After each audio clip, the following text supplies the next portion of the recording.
भगवान विष्णु के अवतार श्री राम का नाम कौन नहीं जानता है। रामायण महाकाव्य के रचयिता महर्षि वाल्मीकि ने अपने ग्रंथ में लिखा है कि भगवान श्री राम में वैदिक सनातन धर्म की आत्मा कहे जाने वाले सभी गुण विद्यमान हैं।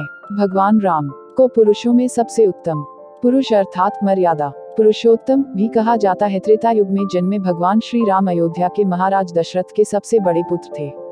लक्ष्मण, भरत, शत्रुघ्न राम के भाई थे। भगवान राम की मां कौशल्या थी और शेष सुमित्रा और कैकेयी के पुत्र थे। भगवान राम का विवाह मिथिला नरेश राजा जनक की पुत्री सीता के साथ हुआ था। लक्ष्मण की पत्नी उर्मिला, शत्रुघ्न की पत्नी श्रुतकीर्ति और भरत की पत्नी मांडवी थी।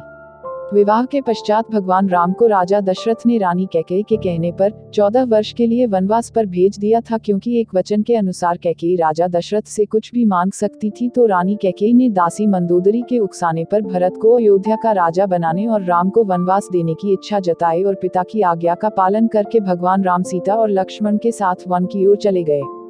ब्रह्मा, विष्णु तथा महेश में से भगवान विष्णु ने संसार की भलाई के लिए कई अवतार लिए हैं। भगवान विष्णु द्वारा कुल 10 अवतार लिए गए, जिसमें से भगवान राम 7वें अवतार माने जाते हैं और यह अवतार भगवान विष्णु के सभी अवतारों में से सबसे ज्यादा पूजनीय माना जाता है। भगवान श्री राम के बारे में महर्षि वाल्मीकि द्वारा अनेक कथाएं लिखी गई हैं। वाल्मीकि के अलावा प्रसिद्ध महाकवि तुलसीदास ने भी श्री राम के महत्व को लोगों को समझाया है। भगवान राम ने कई ऐसे महान कार्य किए हैं जिसने हिंदू धर्म को एक गौरवमय इतिहास प्रदान किया है। भगवान विष्णु ने राम बनकर असुरों का संहार करने के लिए पृथ्वी पर जन्म लिया।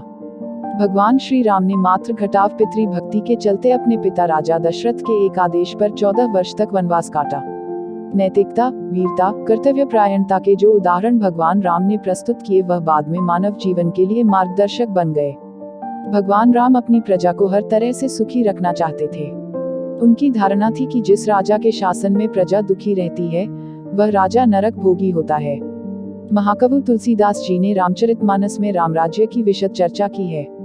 माना जाता है कि अयोध्या में 11,000 वर्षों तक भगवान राम का दिव्य शासन रहा। वनवास के दौरान भगवान श्री राम ने देश के सभी आदिवासियों और दलितों को संगठित करने का कार्य किया और उनको जीवन जीने की शिक्षा दी। उन्होंने देश के सभी संतों और उनके आश्रमों को राक्षसों, दैत्यों के आतंक से बचाया था।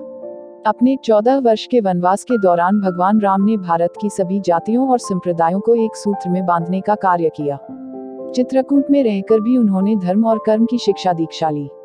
भगवान राम ने भारत भर में भ्रमण कर भारतीय आदिवासी, जनजाति, पहाड़ी और समुद्री लोगों के बीच सत्य, प्रेम, मर्यादा और सेवा का संदेश फैलाया और यही कारण था कि राम का जब रावण से युद्ध हुआ तो सभी तरह की अनार्य जातियों ने राम का साथ दिया।